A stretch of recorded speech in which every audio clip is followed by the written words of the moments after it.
नमस्कार दोस्तों, स्वागत है आपका हमारे चैनल मां शांति भक्ति चैनल पर। आज हम आपको श्रीमद् भगवद गीता अध्याय 3 के श्लोक 15 से 19 तक अर्थ के साथ है।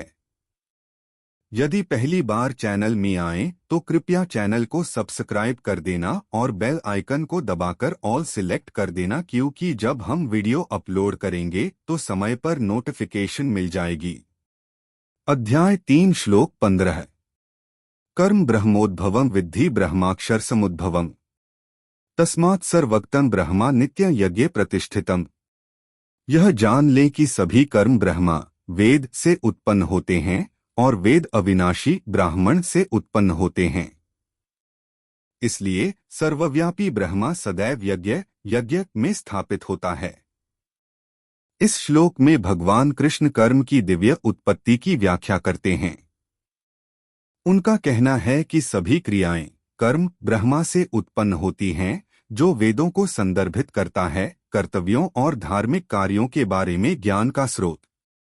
वेदों की उत्पत्ति स्वयं अविनाशी परमात्मा ब्राह्मण में हुई है।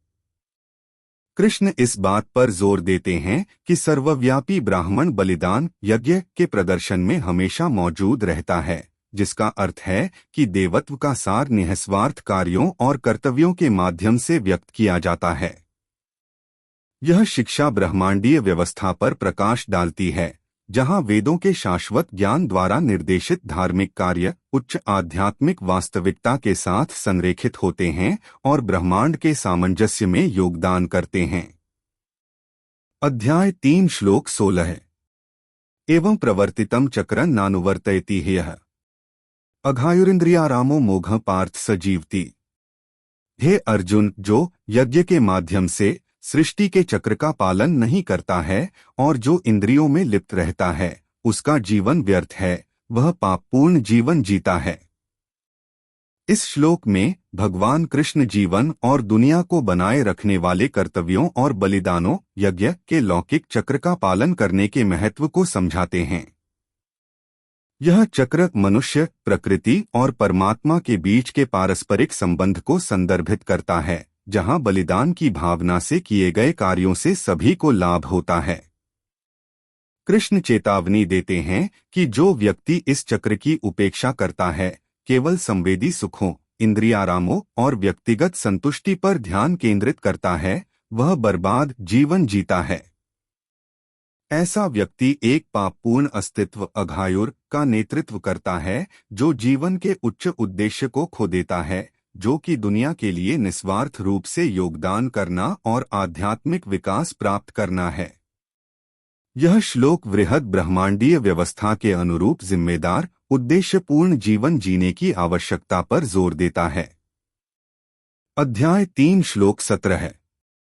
यस्त्वात्मर्तिरेव स्यादात्मतृप्तश्च मानवः आत्मन्येव च संतुष्टस्तस्य कार्यं न विद्यते। परंतु जो व्यक्ति स्वयं में ही रमण करता है, जो स्वयं में ही संतुष्ट है तथा जो स्वयं में ही संतुष्ट रहता है, ऐसे व्यक्ति के लिए कोई कर्तव्य नहीं है। इस श्लोक में भगवान कृष्ण एक आत्मसाक्षात्कारी व्यक्ति की स्थिति का वर्णन करते हैं, जो अपने आप में पूरी तरह से पूर्ण है। ऐसा व्यक्ति आत्मर्तीय, बाहरी उपलब्धियों या भौतिक संपत्ति की आवश्यकता के बिना अपने आंतरिक अस्तित्व में खुशी, संतुष्टि और संतोष पाता है। ऐसे व्यक्ति के लिए पारंपरिक अर्थों में कोई दायित्व या कर्तव्य कार्य नहीं है, क्योंकि उन्होंने उन इच्छाओं और आसक्तियों को पार कर लिया है जो सामान्य कार्यों को प्रेरित करती हैं।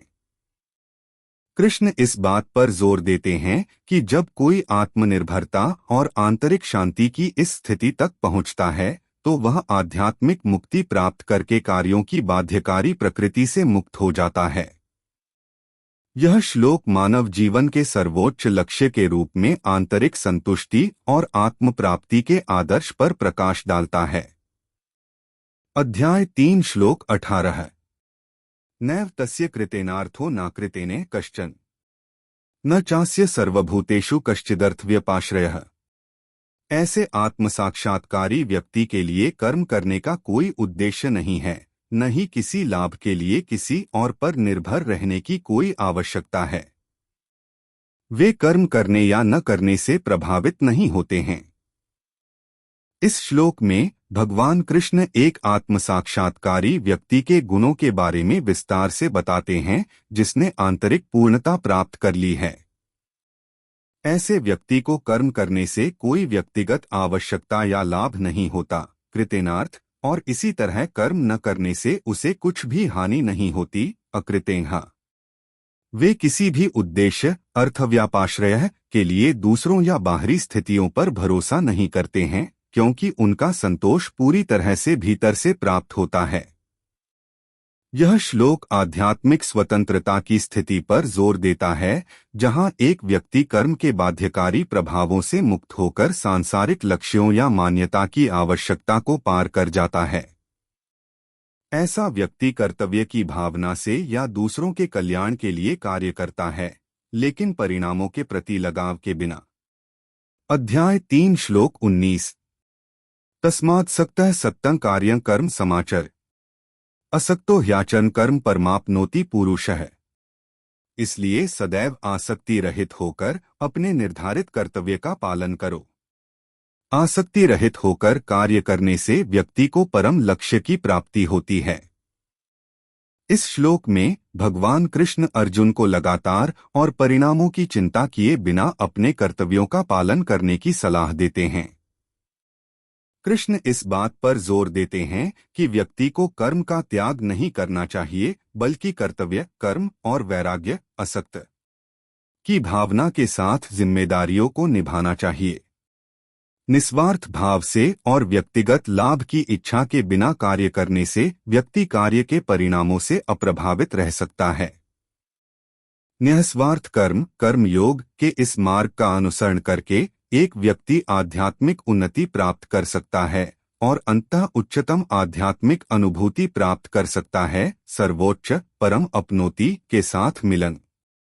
यह शिक्षा मुक्ति के मार्ग पर प्रमुख तत्वों के रूप में कर्तव्य, निस्वार्थता और वैराग्य के महत्व पर प्रकाश डालती है। देखने के लिए धन्यवाद।